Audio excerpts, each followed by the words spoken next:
House of the Dragon has found its dragon seeds in the form of Hugh Hammer, Adam of Hull, and Ulf the White. And although we have been seeing glimpses into their lives for most of Season 2, one of the most interesting developments in the backstory of Hugh Hammer is also one of the easiest to miss. In his explanation of his own personal history, he explains that his mother is someone who worked in a pleasure house, and that she told him that he was no different than her brother's boys, Viserys and Daemon. The math isn't too hard to run here, as that would make Viserys and Daemon's father Balon Hugh's uncle, and would mean that Jaehaerys and Alysanne were Hugh's grandparents. It would also make his mother a legitimate Targaryen princess. And there is only one of Jaehaerys and Alysanne's children who would fit this bill, their daughter, Saera Targaryen. And that makes Hugh Hammer's relationship to the Targaryens absolutely fascinating. Now, the history that is presented in Fire and Blood is always questionable, as, within the universe of Ice and Fire, it is mostly a third-hand accounting of the reign of House Targaryen. It was written by Archmaester Gyldayn, a man who likely at least lived until Robert's Rebellion, meaning that the majority of Targaryen history that he covers is based on secondary or even tertiary sources. AKA, he may have read about it in someone's journal or personal writings at best, and he may have heard it from a guy who knew a guy who might have been there at worst. Ergo, most of the contents in Fire and Blood are up for interpretation and debate, especially if they took place more than a lifetime ago, as the reign of Jaehaerys did and the Dance of the Dragons did. But, clearly some elements of the story must be factual, as it had become pretty common knowledge if a Targaryen princess began working in a pleasure house like Saera Targaryen did. When it comes to Fire and Blood's assessment of Jaehaerys Targaryen, a lot of the information and interpretation of his reign and his actions as king are told to us through the eyes of Septon Barth. While he is admired as a historical figure and seen to be a more reliable narrator to the events he witnessed than most, he was also Jaehaerys and Alysanne's #1 stan. So, his take on what Jaehaerys and Alysanne did or didn't do can at least be presumed to favor them more often than not. Septon Barth officiated Jaehaerys and Alysanne's public wedding, and he was a key player in the creation of Targaryen exceptionalist doctrine, which was essentially PR that told the people of Westeros that Targaryens could marry their siblings because they were the super special blood of the dragon. Septon Barth was supposedly born a blacksmith's son, before becoming a Septon at Highgarden and then going to King's Landing, where he became Jaehaerys' bestie and ultimately his Hand of the King. So suffice it to say, they owe each other a lot. When Barth portrays Saera Targaryen as a spoiled bully, it's not that hard to believe. And he actually quite fairly and astutely points out that being the 9th child out of 13 probably led to her falling through the cracks in terms of any kind of solid parenting. If Saera did even half of what she was said to have done, she would have been a cruel child with a level of entitlement that you'd only see in the brattiest of Westerosi nobility. She bullied her sister Daella and the court fool, Tom Turnip, both of whom were likely disabled, incessantly. She also engaged in more childish behavior, like dyeing the white cloaks of the Kingsguard pink.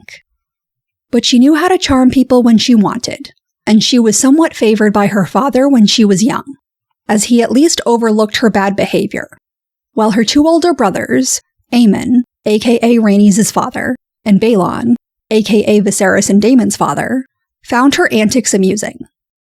There was an undeniably unsettling aspect to her rebellion, though, as she was drinking pretty heavily by the time she was 12, and she was experimenting sexually with her male and female friends by her mid-teens. And this is around the time that everything really hit the fan for Saera Targaryen. After an entire lifetime of getting away with stuff, the 3 young lords who were Saera's constant companions were caught at a brothel on the Street of Silk, essentially having Tom Turnip sexually harassed as a joke. Although she wasn't present, the boys claimed that it was all Saera's idea. And as a result, Saera and her whole squad were interrogated, and all of her bad behavior was revealed to Jaehaerys and Alysanne in one fell swoop. It's interesting, too, because Saera goes on an absolute tear when she confesses to her father, but it's her arrogance that enrages Jaehaerys most of all.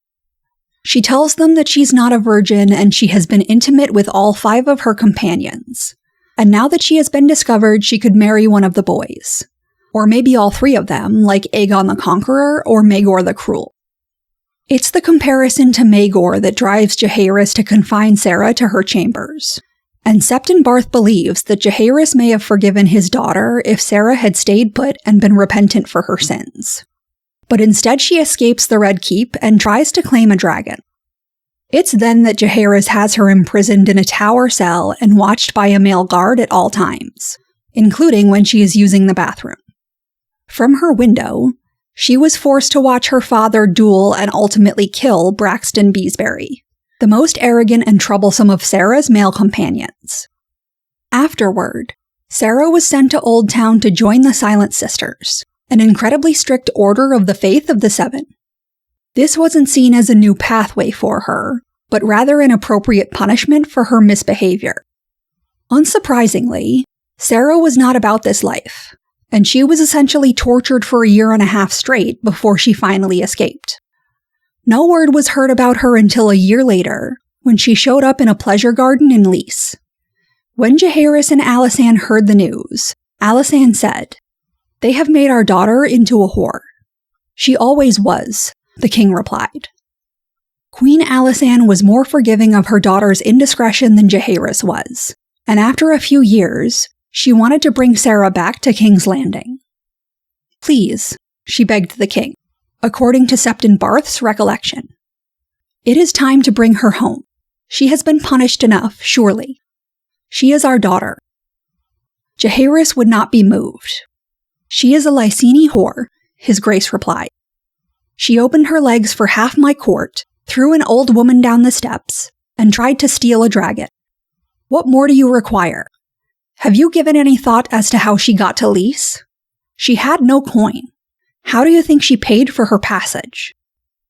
Saera eventually left Lys for Volantis, and the last news from the princess herself actually came in the form of 3 illegitimate sons, who submitted their claim to the Iron Throne during the Great Council of 101. Per Fire and Blood, Princess Saera was still alive and well in Volantis, and only 34 years of age. Her own claim was clearly superior to those of any of her bastard sons, but she did not choose to press it. "I have my own kingdom here," she said, when asked if she meant to return to Westeros. In Jaehaerys' later life, Alicent Hightower began looking after him. According to Fire and Blood, the old king sometimes mistook her for one of his daughters, calling her by their names. Near the end, he grew certain she was his daughter Saera, returned to him from beyond the Narrow Sea. So, now we know the portions of Princess Saera Targaryen's story that made it into Fire and Blood, and it seems obvious that this must be who Hugh Hammer was referring to when he described his mother. This clearly makes Hugh Hammer, his relationship to House Targaryen, and his claiming of Vermithor more interesting. King Jaehaerys the Conciliator was remembered fondly for many things, but being the ideal girl dad wasn't one of them. Although his disownment of Saera was arguably his most brutal decision as a parent, he wasn't a very good father to a multitude of his daughters, something even Septon Barth seems to tacitly acknowledge. Saera is obviously a total a-hole according to her description, but she is also an incredibly spoiled child who never had any real consequences in life until Jaehaerys, and to a lesser extent Alysanne, decided to go completely nuclear on her, sending away or straight up killing her group of friends before shipping her across the country to essentially join a convent where she's no longer even allowed to speak. When she unsurprisingly runs away, she is disowned by her father and eventually turns up as a prostitute in Essos. And the rift between Princess Saera and her family is never repaired. Now, what interests me about Saera Targaryen isn't what we know about her, but what we don't know about her. Because the recollection of her story is full of some very important holes, and there's no positive way to fill them. Firstly, the lack of any solid parenting in her upbringing seems pretty relevant. But once she has been sent off to Old Town, It's incredibly unsettling that she escapes, and her whereabouts are a mystery until she is spotted in a Lysine pleasure garden a year later.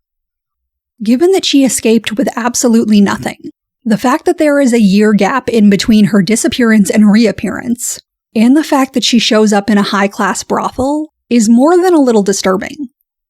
Jaehaerys implies that she must have offered herself up to gain passage to Lys, but that seems like a pretty strange assumption, given that she was a teenager with zero real-world experience when she was in Old Town. Considering how women are typically treated everywhere in Planetos, I don't think Saera's frighteningly long absence and sudden emergence as a working girl means what Jaehaerys seems to think it means. By the time she's around 30, Saera has made enough money that she leaves Lys for Volantis and opens her own pleasure house. When she's only 34, the Great Council of 101 is called, and 3 of her illegitimate sons try to make claims to the Iron Throne. That certainly jives well with Hugh Hammer's explanation that his mother always told him he was no different from her brother's sons. But it also means that a 34-year-old woman already had 3 kids who were old enough to cross the Narrow Sea and try to claim the Iron Throne, which does not suggest that Saera's life was as easy as Jaehaerys seems to think it was. And then, after the Great Council, again, when Saera is only 34 years old, the accounting of her history ends. Clearly, at least according to House of the Dragon's canon, she continued on and had more children, and was alive at least long enough to raise Hugh Hammer until he could strike out on his own. The recollection of Jaehaerys' last years of life also seemed to imply that he regretted not making amends with Saera, but considering that he was initially the more permissive parent, and then the one to completely disown her for years, his regrets are pretty cold comfort. The details that we hear about Princess Saera as a child don't make her sound particularly sympathetic, but she also sounds like the kind of kid you'd expect to eventually get if you have a ton of children that you don't put a great deal of effort into parenting or raising. She's a reflection of many of House Targaryen's biggest flaws, and frankly, most of her behavior wouldn't be out of place among any spoiled child of nobility, particularly noble males. She is indulged for her entire life until she's abruptly sent to the Westeros equivalent of Dr. Phil's Turnabout Ranch. And to the surprise of no one, tormenting a bratty princess into submission doesn't work. She eventually escapes and somehow finds her way to Lys, and earns her way to independence through sex work. Again, even if what we know about her youth doesn't make her sympathetic, this experience was undoubtedly traumatic for her. And, although Hugh Hammer said that he was ashamed of his mother, that trauma has to have informed who he became as a person and how he feels about the Targaryen family in some way. There is a fabulous poetic irony to Hugh Hammer becoming Vermithor's dragon rider as well. Vermithor, for those who are unaware, was Jaehaerys' dragon. So his dragon being claimed by the bastard son of the daughter he disowned, who suffered greatly from his initial favoritism and then complete dismissal, is a pretty delicious twist of fate. Beyond that, though, this obviously separates Hugh Hammer from the other potential dragon seeds, in that he has an established relationship with, and understanding of, the Targaryen family through the eyes of someone who was intensely traumatized by it. Princess Saera didn't sound emotionally mature before her exit from King's Landing and Old Town, and whatever she went through likely didn't make her a more sympathetic or capable parent. Hugh hasn't delved into his feelings about his mother beyond being ashamed of her, but it could be very interesting to see if his understanding of his mother, or his perspective on the Targaryens, changes or evolves based on his newfound relationship with the Blacks. Ultimately, Hugh Hammer's line about his mother could be nothing more than a nod to book readers who will clock that he's the illegitimate son of Jaehaerys and Alysanne's daughter, Princess Saera Targaryen. But Saera's story is an incredibly dark and incredibly important facet of the rule of the supposedly great Jaehaerys and Alysanne, and it certainly means something that Hugh became Vermithor's rider. It could also inform the role that Hugh plays in Rhaenyra's quest for the Iron Throne. It presents a great opportunity to develop his character, and it positions him as someone who very believably has his own point of view and personal feelings about joining a civil war between two Targaryen factions.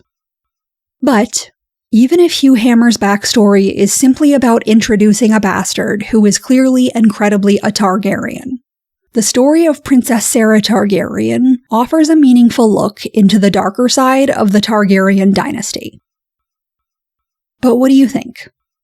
Will Saera's history have a major impact on Hugh Hammer's storyline in House of the Dragon? Leave your comments and opinions below, and if you're interested in more content like this, like and subscribe.